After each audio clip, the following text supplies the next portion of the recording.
নিজেকে শেষ করতে চেয়েছি ৫-৬ বার। ৯ বছরের প্রেমকে হারিয়ে এখন কঠিন হয়েছেন অভিনেত্রী অঙ্কিতা। অঙ্কিতা চক্রবর্তী ছোট পর্দার এক জনপ্রিয় মুখ। এই বিনোদন জগতে তার ১৭ বছরের অভিজ্ঞতা হয়ে গিয়েছে। আর কিছুদিন পরেই অঞ্জন দত্তের পরিচালনায় মুক্তি পাচ্ছে তার নয়া ওয়েব সিরিজ 7। তার আগে কি বললেন অভিনেত্রী, জেনে নেব আজকের এই পর্বে সবিস্তারে। তো বন্ধুরা, আজকের পর্বটি শুরু করবার আগে একটি অনুরোধ, অবশ্যই ভিডিওটি শেষ পর্যন্ত দেখবেন ও চ্যানেলে নতুন থাকলে চ্যানেলটিকে সাবস্ক্রাইব করে পাশে রাখা নোটিফিকেশন আইকনটি অল করে রাখবেন।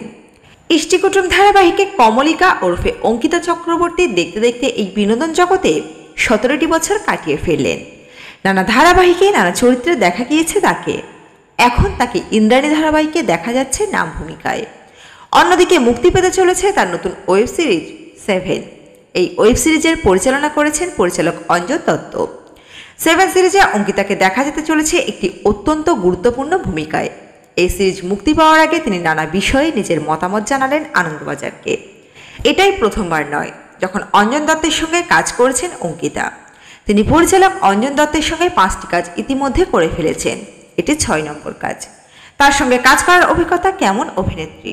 এই প্রশ্নের উত্তরে অঙ্কিতা জানান, অঞ্জন দার সঙ্গে এটা আমার 6ষ্ঠ কাজ। আমি এর আগে ওর সঙ্গে ব্যোমকেশে কাজ করেছি, এবার 7 করলাম। ফলে বুঝতেই পারছেন তার সঙ্গে কাজ করার অভিজ্ঞতা বেশ ভালো ছিল, খুব সহজ ছিল। একদিকে ধারাবাহিক, অন্যদিকে নয়া সিরিজে, তার মানে বেশ কাজে কাজে কাটছে তার জীবন। খুশি আছেন এই বিষয়ে তিনি বলেন, আমি সবসময় খুশি থাকি।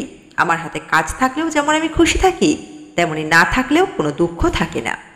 কারণ কাজ ছাড়াও জীবনে অনেক কিছু করার আছে, কিন্তু এই বিনোদন জগতে আসা কিভাবে তার। এই প্রসঙ্গে অভিনেত্রী বলেন, ক্লাস 12-এ পড়াকালীন থিয়েটার শুরু করি আমি। অবনীর বর্ণমালা বলে একটা শো করতাম, ওটা দারুণ জনপ্রিয় হয়। এরপরে অফার আসতে শুরু করে, তবে মা সেই সময় অনুমতি দেয়নি কাজ করার। এরপর ক্লাস 12 পাশ করার পর আমি অনেক ঝগড়া করে কাজ শুরু করি, কিন্তু প্রথম 10 বছর আমি আমার কেরিয়ারকে কোনো গুরুত্বই দিইনি। তিনি আরও বলেন, তবে ইষ্টিকুটুমের পর আমার চরিত্র বিপুল জনপ্রিয়তা পায়। সেই প্রথম নিজের কেরিয়ার নিজেকে নিয়ে ভাবা শুরু করি, কিন্তু একই সঙ্গে বুঝলাম আমার আরও প্রশিক্ষণ দরকার। তখন বেনিদির কাছে অভিনয় শিখতে শুরু করি। আমার এই সফরটা তোলপাড় করা ছিল, কিন্তু তোলপাড় করা কেন? এই প্রসঙ্গে তিনি বলেন, তখন আমার জীবনে একটা একটা করে সব ভেঙে যায়। আমি ভেবেছিলাম মুম্বাই কলকাতা 2 শহরে কাজ করব। এই করতে গিয়ে আমার 9 বছরের সম্পর্ক ভেঙে যায়, চলে যাই ডিপ্রেশনে। 5-6 বার নিজেকে শেষ করে দেওয়ার চেষ্টাও করেছি আমি। তখন আমার ওজন কমে 42 কেজি হয়ে গিয়েছিল, থেরাপি নিতে হতো। আমি নিজের মধ্যে ছিলাম না তখন। এর মধ্যে আবার লকডাউন হয়ে যায়। লকডাউন কি বিষয়টা আরও খারাপ করে তুলেছিল? এই বিষয়ে তিনি বলেন, না, এটা যেন সাপে বর হলো। আমি তার আগে পর্যন্ত যুদ্ধ চালাচ্ছিলাম, একদিকে বাড়ি, একদিকে পেশার সঙ্গে বিচ্ছেদ। এই সময়টা আমার জীবনকে ঘুরিয়ে দেয়। বর্তমানে অভিনেত্রী প্রান্তিক বন্দ্যোপাধ্যায়কে বিয়ে করে সুখী দাম্পত্য জীবন কাটাচ্ছে। নতুন প্রেম আসায় জীবন কতটা বদলালো তার। অঙ্কিতার কথায়, প্রান্তিক আমার জীবনের একটা বিশ্বাস। আমার সঙ্গে ও গোটা সময়টা ছিল। আমি ওকে এতদিন যেভাবে পেয়েছি সেভাবেই পেতে চাই। স্বামী তকমা দিয়ে দূরে সরিয়ে রাখতে চাই না। উনি নিজেই বলেছেন, কেরিয়ারে 10 বছর অতটা গুরুত্ব দেয়নি। যদি দিতেন তাহলে আজকের ছবি কি অন্যরকম হতো? এই বিষয়ে অভিনেত্রী সাফ উত্তর, না, এই 17 বছরে আমি কোনো বড় ব্যানারে ছবি করিনি। আমি আসলে নিজের শর্তে কাজ করি। আমার নাম কেউ যখন নেয় সেটা সম্মানের সঙ্গে নেয়। আমি এটাই চেয়েছিলাম। ভুয়ো জীবনযাপন দেখানোর ইচ্ছে নেই কাউকে।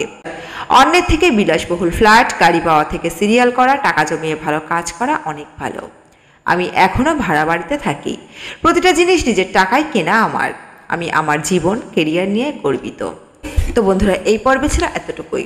আজকের পর্বটি সম্পূর্ণ শোনবার পর আপনারা আপনাদের মূল্যবান মতামত অবশ্যই কমেন্ট বক্সে কমেন্ট করে জানাতে ভুলবেন না।